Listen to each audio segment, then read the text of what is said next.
Good afternoon, everybody. It's my pleasure to be here, and actually when my colleague Sonam Bansal, she is later here this week and will present on several other topics, when she asked me if I could combine my travel with a presence here at your training, I didn't have to hesitate and accepted this immediately, because I think information sharing is important.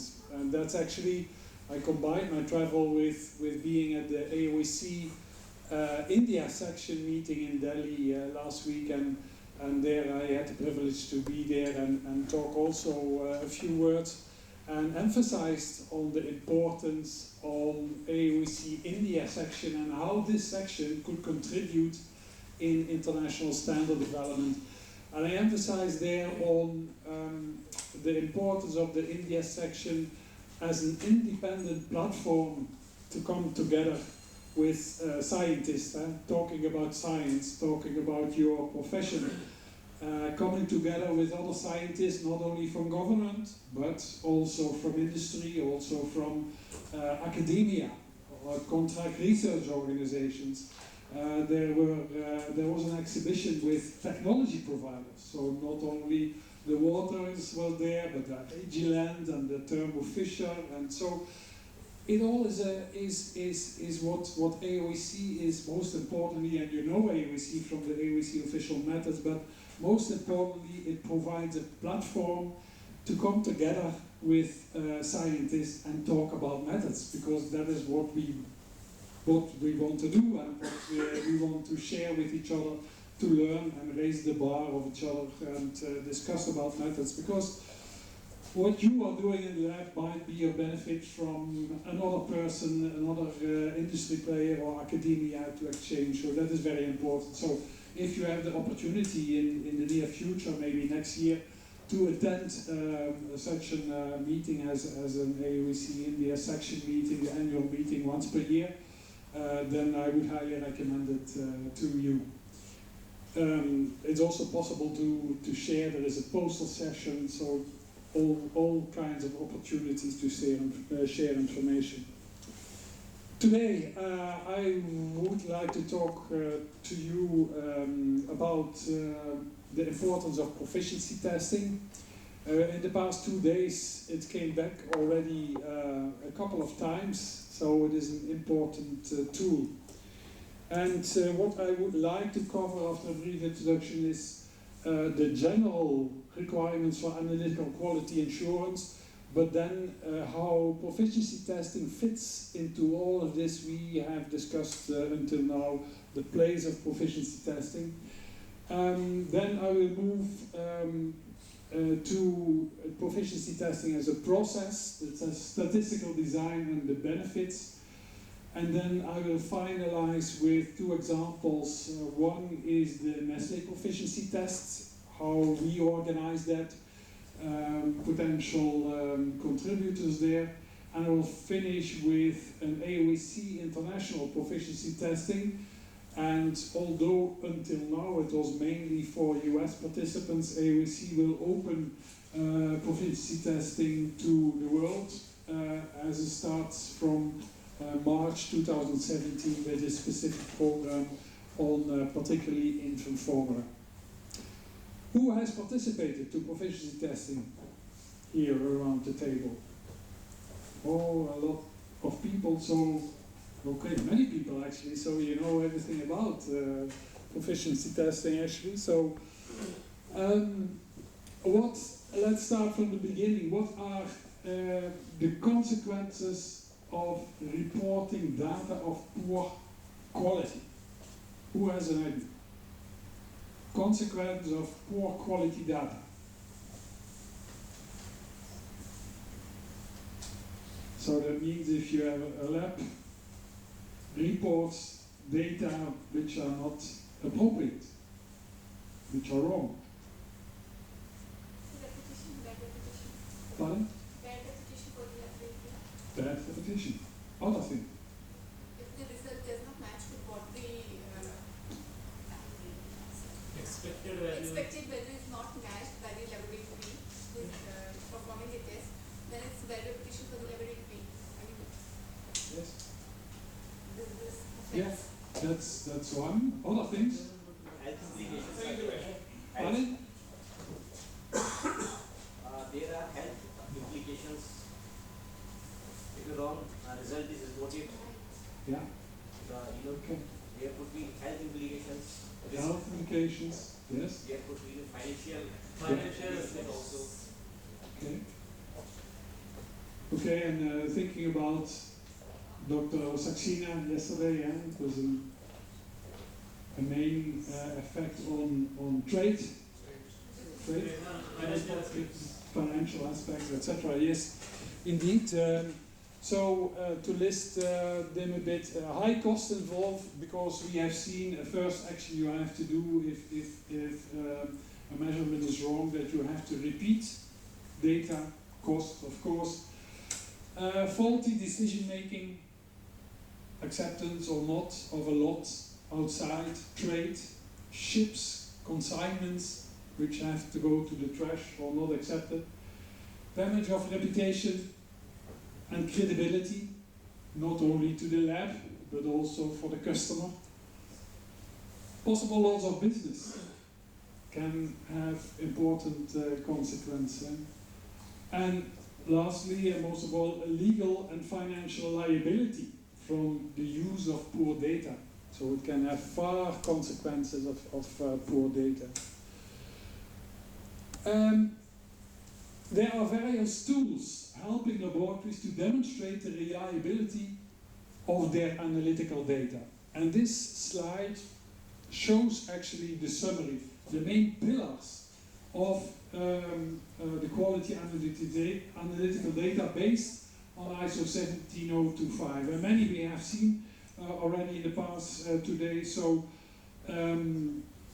proficiency testing we talk about now as one of the pillars. Method monitoring. We have seen that also a couple of days, and method monitoring comes actually after the method validation. So if you validate your method, you have verified it, then it's important that you monitor your method. And there are several things that we heard about. Using a certified reference material, to use it in everyday analysis to show that the run you have performed in your lab is good via certified reference materials. And I would like to mention, I don't know if it came back, how you can get certified reference materials. We talked about pesticides earlier. I saw that was also the same abbreviation, CRM, certified, but I mean certified reference materials are actual samples, products, fish, infant formula, milk powder, which have the analyte in it. So these are certified reference materials. And there are two important providers in the world, that is NIST in the US, so the National Institute of Standards and Technology. And there is, and maybe less known, is IRMM, that is the Institute of Reference Materials and Measurement in Belgium. And they provide a huge list of certified reference materials. Because with reference materials, the known value where you have to be is known. So there you can monitor and use this and monitor that your method is delivering reliable results.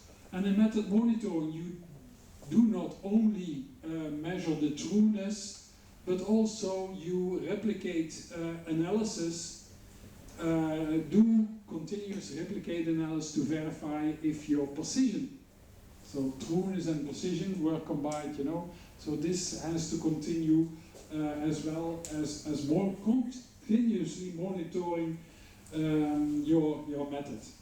And actually, as a result, you can monitor this in the so-called, it was mentioned today earlier, the Schubert cards, the control card chart as an example in how to monitor your method. So I think it will come back tomorrow more extensively, but just for now to mention how this works as a pillar. So method validation, you monitor your method constantly. You use good laboratory practice in your execution and have an internal control plan. An internal control plan is the calibration of your instruments, for example, how often you do that, and these things are summarized in an internal control plan. Of course, lastly, there is the laboratory assessment, the audit. Here an auditor comes into your lab and they look at all your procedures, will look if you have an internal control plan describing all these kind of things. So in that whole lot of okay, in that whole area of analytical quality requirements, proficiency testing is an important pillar. And I think Anoop mentioned it earlier today. You first ensure that you internally have your methods validated, monitored to ensure the quality internally, and then you continue externally, because then you are going to compare how your results, if you are able to deliver appropriate results compared to other laboratories. So proficiency testing. Oh, I have to other side. So here actually it is listed in the ISO 17025 in chapter 5.9, participation in interlaboratory comparison and proficiency testing programs. That is one of the requirements. And you see also that these things shall be applied. This monitoring shall be planned and reviewed and may include, but not limited to, and then you see regular use of certified reference materials and or internal quality control using secondary reference materials, and that are actually P-test samples. These are actually, if you participate to a P-test, these samples have a known value for your analyte. So these materials are not certified as they are certified by official institutes here, but you can use them in monitoring your method. You should do replicate tests or calibrations using the same or different methods, retesting or recalibration, retained items, correlation, etc. So this chapter again, proficiency testing is one of the tools to test if you produce reliable data. What is proficiency testing? And here I show you the official definition. Proficiency testing schemes are inter-laboratory comparisons that are organized regularly to assess the performance of analytical laboratories, and with that, the competence of the analytical personnel. So you are having a heavy task when you execute proficiency testing, because then the reputation of the lab, it will show if the lab, if you are competent to deliver reliable results. So this is a very important tool in the whole quality assurance. The process, how it looks like, and I gave different colors what a P-test provider will do and what the testing laboratory will do. Prepare samples, of course, but that is not a matter of just picking a sample from the shop and distribute it all over the world. No, because there are some requirements for the samples. You have to prove that the particular analyte you are measuring is homogeneous in your sample. And also ISO, the ISO standard for proficiency testing has some directions how to prove homogeneity. Generally you take for example, 10 subsamples, and you do a replicate analysis in each sample. So the variability of the within samples should be a certain limit of the variability among samples, and then you can conclude if it is homogeneous or not. So there are some calculations on how you can do in the ISO standard. So also, if it comes down to stability testing, if you do proficiency testing for vitamins, for example, vitamin C, stability is important. Vitamin C is oxygen sensitive, so is this analyte stable until the end of the proficiency testing? So important to do all these things before you ship any samples to a lab. So then there is a certain and mostly limited time to analyze the sample and to report samples, and then the provider will analyze the results and prepare a report, and then it's okay. If your results are appropriate, then it's finished and fine. You can prove that with the report. But if your results are not fine, then the lab has to conduct a root cause analysis to improve, of course. That is, I'll come back to that later. How often does a lab has to participate? Does anybody know? In proficiency testing, how often? Within 4 years, we want to cover all the scopes. If you, pardon? Within 4 years, we want to cover all our scope, enable scope. Oh, within 4 years, everything. No, for every analyte you have, so there might be a lot. Yearly. Yes. 6 months or after. Yeah, I think that is a good. There are no rules about that. But in principle, the frequency that a laboratory needs to participate in proficiency testing depends on a wide range of factors. So meaning that how can you implement these activities within your regular basis, the volume of work you have. Within Nestlé, we ask laboratories must participate at least yearly to demonstrate performance, yearly for each parameter they analyze. And you have to be careful because it might depend on your accreditation body. They may have specific rules in terms of participation frequency in proficiency testing, so you have to also align with them. Then the statistical design. So, of course, your sample and the analyte is targeted with one value, the true value of this. Any idea how this is established?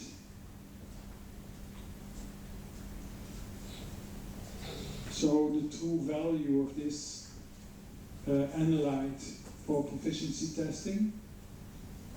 Any idea? The average of the total reported value. Pardon? The average of the total. Yes, yeah. That is the general way it is done, but it has also some other. There are also some other possibilities, because it can be formulation. If a P-test provider has the recipe of production, this value can also be used as the true value.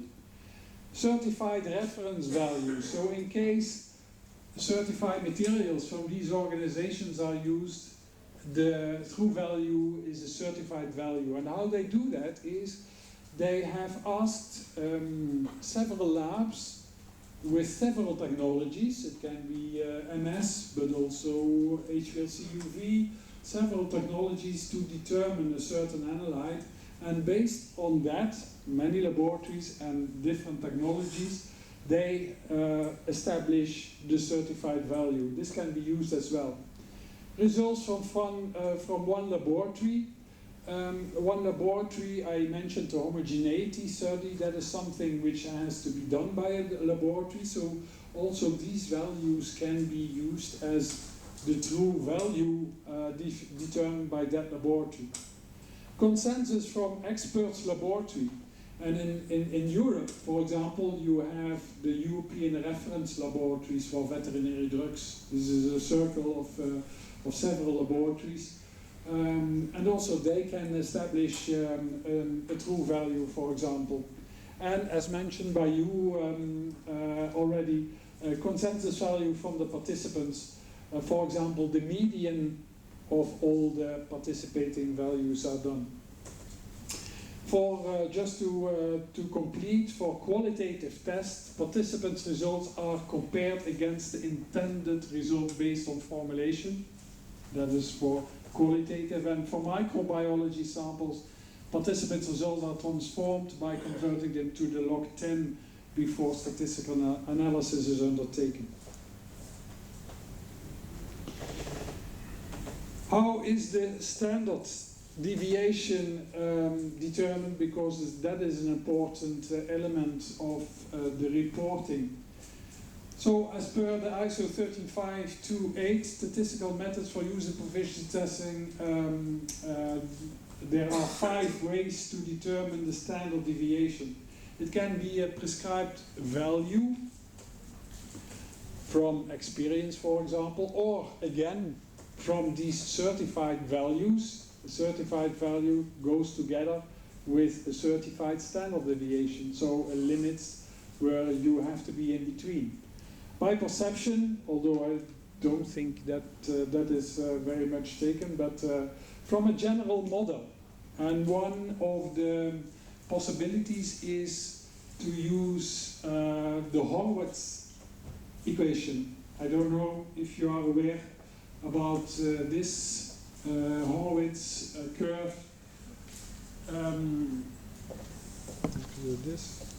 Horowitz, about 100 years ago, he collected results from about 1,000 collaborative studies in the AOAC. They started performing collaborative studies 100 years ago, and he collected all these data. And from that, he developed kind of Horowitz equation, plus and minus. So the concentration, the less the concentration, so 10 minus 2 versus this is 1.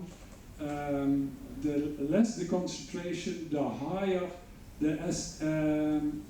the relatively standard deviation becomes. So meaning the standard deviation is related to concentration.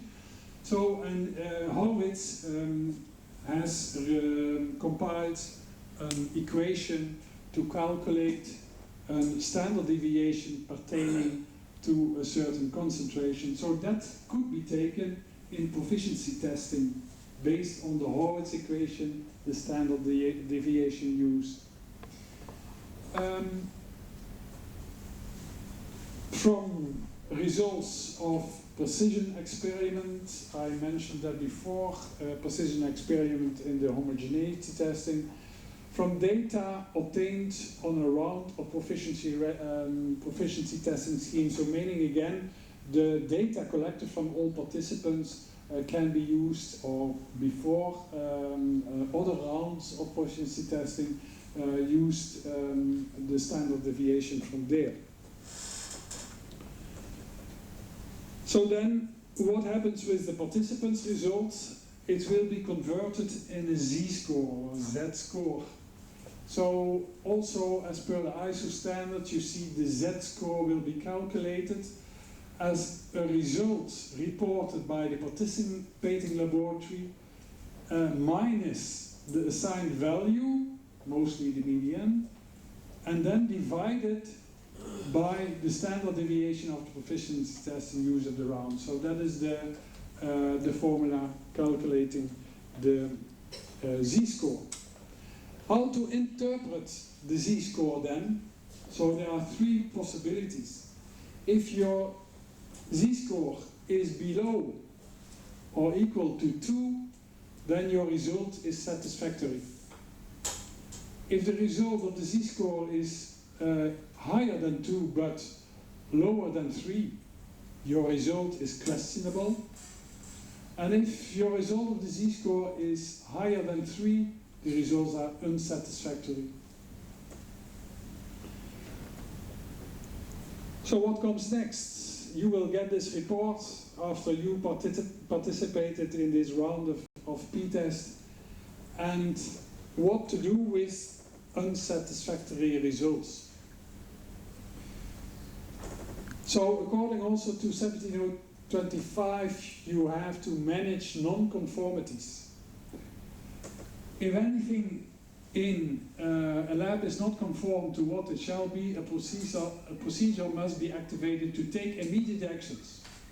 So this is what I earlier mentioned by higher cost. You have to repeat analysis, evaluate the cause and take corrective actions.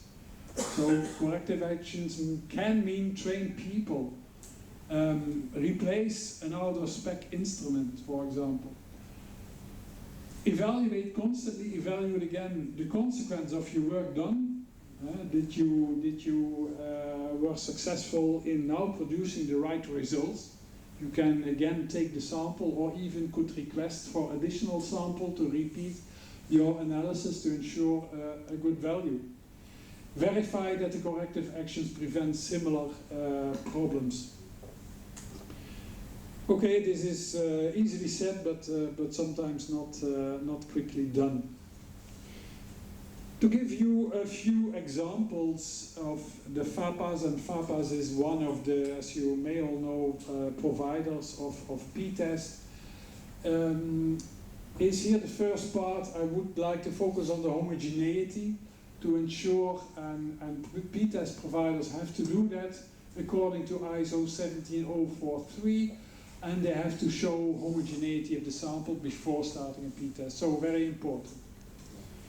Then a result of a table here, a FAPAS test report. This is an important heart of the results. You see of ochra toxin here, a FAPAS result. There were 69 data points. There was an assigned value. And such a report reports among the values an uncertainty. And this uncertainty reporting has a reason and also has a function in the statistical design of P-test. Because if this criteria, this uncertainty, is higher, so in other words, it must be lower than 0.3 of the standard deviation, then standard uncertainty of the assigned value is not good. So that means that the P-test provider has to go to another statistical design, the so-called Z-score. So, and that means that there is a critical limit for the uncertainty in P-test, because then in this other statistical design, the uncertainty has to be included in the reporting of results. So, and then typically you see the results of the proficiency test. 67 participants had a score lower or equal than 2, so satisfactory results. And the total number of scores were 74, so meaning that some of the laboratories were not satisfactory. And you see such a report is giving a chart like this. So between 2 and -2 are satisfactory results. So you see here some laboratories on the lower end, but also one on the higher end, or 2 at the higher end, were delivering unsatisfactory results, and your laboratory is given here as a number, so you can recognize where your result is. There are multiple benefits taking part in proficiency testing. And to show them to you, of course, to demonstrate, and I mentioned before, demonstrate good performance of the laboratories, so you can demonstrate that. It can be the case yet detecting method-related issues, because in the report you will also get the list of analytical methods used by laboratories. So if a certain laboratory number is out, you can see which method was used, and you can detect which kind of methods are providing satisfactory results. Raising trust in supplier certificates. So that is actually a Nestlé thing because, if we ask our suppliers also to contribute to P-test, and if you can demonstrate that they have proficient to do the results, then we can trust the suppliers. They are taking good decisions in terms of raw materials, for example. You can compare the various analytical methods, so again, the list of analytical methods, and participation generates reference materials for method monitoring. I mentioned this at the beginning, so it is not an official certified reference method that's provided by these institutes, but you know the value, there is a target value, there is a true value, so you can use this material to monitor on a daily basis your analysis throughout the year. So that's why you don't have to participate also 4 times per year to a proficiency testing. You may use this material and constantly monitor that there is nothing wrong with your results. Method-related issues, and you see here an example, and it is a microbiology, but I've seen personally in the past that, for example, in allergen testing, a kit provider, they changed a certain reagent in their kit, and suddenly some of the labs who are using that kit were out with the results. So that was a case where we could say there is something wrong with the provider of these test kits. So that is also something important. And comparison of method performance of the several methods here. You can see a report from LGC, several kits used for veterinary drugs, and they all provided satisfactory results. So that is also a good basis for you to show and to look with which methods are okay. Coming to shortly 2 examples. The Nestlé Proficiency Test, start with that. This is an accredited, according to ISO 17043, proficiency testing provider, accredited by the Swiss Accreditation Office. Why Swiss? Because the P-test is managed out of Switzerland all over the world, so the Swiss accreditation body has accredited this. We have comprehensive testing programs offering a wide range of analytes and matrices. Work with external P-test providers also to offer the most suitable P-test program adapted to Nestlé product specification. So that means that if FAPAS has something which we could use, we are discussing with them and collaborate to deliver appropriate matrices or analytes and concentrations if needed. As mentioned already, participation to the Nestlé Proficiency Testing Program is mandatory for all the Nestlé laboratories. And for parameters and or matrices not covered by the Nestlé P-test, each laboratory must also participate in proficiency testing schemes provided by external organizations, and you see them listed here: FAPAS, probably known, LGC in the UK, BPA, that is a proficiency testing provider in France. But anyway, these provider must be accredited according to ISO 17043.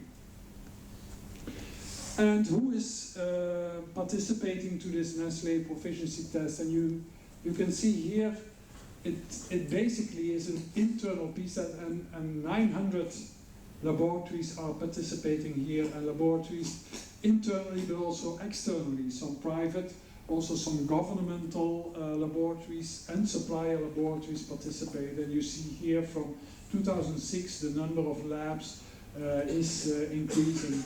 So samples are delivered worldwide, over 90 countries, and it delivers a lot of information. Nestlé P-test Program, key figures you see here, we have organized P-test for chemical nutrients, for chemical contaminants, and also for microbiology.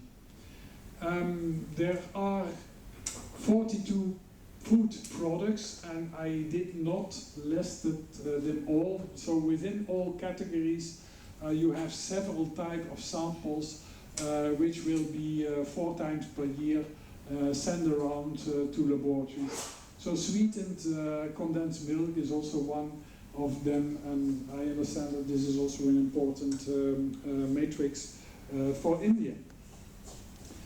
How do we treat non-satisfactory P-test results as Nestlé? Of course, I mentioned the root cause, which has to be identified, must be conducted after every non-satisfactory result, but also questionable result. So if this is the case, laboratories have to define root cause. Remedial action must be taken to solve the problem, and the investigation must be carried out immediately after each scheme round report has been published. So repeat samples, and these are sent to the laboratory that failed to verify effectiveness of the corrective action. So this has to be done immediately and has to be proven, because 2 consecutive unsatisfactory results must trigger a specific action, and that means that the laboratory is not able to execute this analysis anymore. So this is very important. And what we also do based on the results of this P-test is to share key learnings. And here on this slide you see the most top causes of failure, and the biggest one is what is mentioned here, ICP, internal control plan. So that means calibration of equipment, things related to that are very important. Calibration of your equipment. Sample storage and preparation. Sample preparation is a big one. I mentioned earlier yesterday to you sample preparation of slurry in infant formula and not taking half a gram in terms of preventing inhomogeneity, etc. Results evaluation and recording, a big one. So if you report results, you have to be sure that you are in the right dimensions or in the right frame. If you look at vitamins, for example, vitamin B1, you can report as thiamine chloride, as thiamine hydrochloride, chloride, anyway, a lot of possibilities. So be sure before you report a result that you also report in the right frame as wished for the P-test. So other things, media and reagents, a cause not identified, and a small cause of GLP, good laboratory practice. So meaning that is all this information comes out of the P-test. The challenges from the Nestlé P-test provider, from the P-test provider perspective, is that it's difficult to start exotic P-test demands, because you need at the end a minimum of 8 results, 8 laboratories to do a P-test. And some P-test providers, I know, for example, in Europe, they started some P-tests, but they stopped again because of the few laboratories taking part for certain analytes. Sometimes it can also be difficult to meet the criteria of homogeneity and stability check. Ensure samples delivery, and that becomes more and more a problem of the increasing number of documentation requested by customs to come into, even into European countries, to come into Switzerland. I think it's very difficult with samples. Certainly with samples based on, for example, milk. This is becoming a real challenge. So also a challenge from a P-test provider is laboratory gives special treatment to P-test sample, and you have to realize that you do a P-test as your daily normal work, a laboratory. So mostly the alarm bells will go off if the p-test sample is entering a lab, because everybody wants to be sure to deliver the right result, and then may decide to test the sample multiple times and reporting an average. But that is not the case for every sample in your everyday life. So it is not giving the daily circumstances and reflecting the daily circumstances in your lab. And for example, selection of senior technicians, but they are not involved in everyday routine analysis. So that is a challenge, because participating in p-test should reflect everyday routine analysis. Then the last part on AOAC proficiency testing. AOAC is also a so-called A2LA accredited proficiency testing provider. It started first in 2001 with proficiency test. It is a comprehensive testing in several areas, also chemical and microbiology.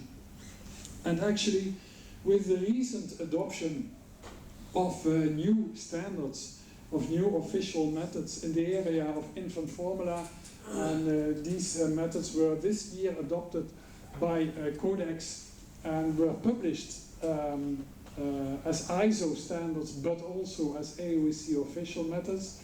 And actually the three organizations, AOAC, ISO and IDF, the International Dairy Federation, submitted these methods into CODEX for approval. And then we discussed at AOAC how can we facilitate the implementation of these standards. And therefore, I come back to one of the tools, of course, you have to do first when you implement these methods in your lab, the verification step. But then when you are satisfied, you can participate to a proficiency testing program as of March 2017 in the first set of nutrients, which are actually, and there are a little bit more because other ones are now in process to be adopted by CODEX. But these nutrients will be initiated for p-test. They will be sent out quarterly basis, and it will be about $650 per shipment. And I understand that this is comparable to FAPAS cost as well. And there is a request to report a result within 30 days. Example also of meta performance information. We will ask in the reports again which official methods are used, because this gives a lot of information of the performance of methods used. So finally, to come to the conclusion and start with the first question, why is participating to proficiency testing important? Proficiency test is a key element of your quality assurance to assess the proficiency of laboratories. So very important tool. Proficiency tests are pivotal to help demonstrate the reliability of laboratory results. P-tests helps to identify problems in laboratories and initiate actions for improvement. So that is really important, and p-test plays a key role as it maintains confidence in laboratories' capability to perform analysis, irrespectively whether or not accredited according to ISO 17025. It is a requirement according to accreditation, but even if you're not accredited, you can participate to such a p-test. And also the results of you participating to p-test can be interesting to third parties, for example, authorities, but also customers of you. And with that, I would like to acknowledge our p-test team who kindly provided this information to share with you. Thank you very much, and open to any questions.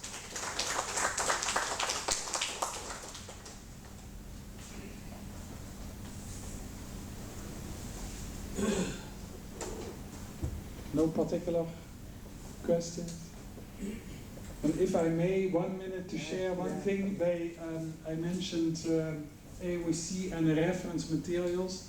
I don't know how many of you are AOSC members, but if a member, there is a so-called, if you go to the AOSC website, there is a technical TDRM, Technical Division and Reference Materials, and they have compiled a huge list. You can select an analyte, and you can select a matrix, and then this tool lists which are appropriate reference materials and where they are available. So that is an information which might be useful for you as well. The technical division on reference materials accessible at the AOSC website. Thank you very much. 1 minute. 1 minute. Thank you so much. Yeah. One question. Yes, please. For some of the proficiency testings, we get a sample, say some 100 grams. For example, for heavy metals, we get a canned fish, maybe 100 grams of sample. So for the testing, we may need only 1 gram of sample for one testing. So after the PT is over the result scale, so now we know the assigned value. So whether we can use the remnant sample as a CRF. Yes. Yes. So that is also the big advantage from participating to this, because you receive, okay, you pay a lot, a certain amount of money to participate, but the benefits, as I showed you, not only with that, but that is one of the benefits. You get this reference material which you can use to monitor again during the other parts of the year that your results are satisfactory for yourself. So basically, in every analytical run, every analysis run you do in the lab should have one reference material. So it does not have to be certified reference material. It is most ideal. But then secondly, you can use P-test material as a reference. But if you have not one of those two, you can create your own sample as a reference material, which you use, of course, in this testing as well. It's also a possibility. Yeah.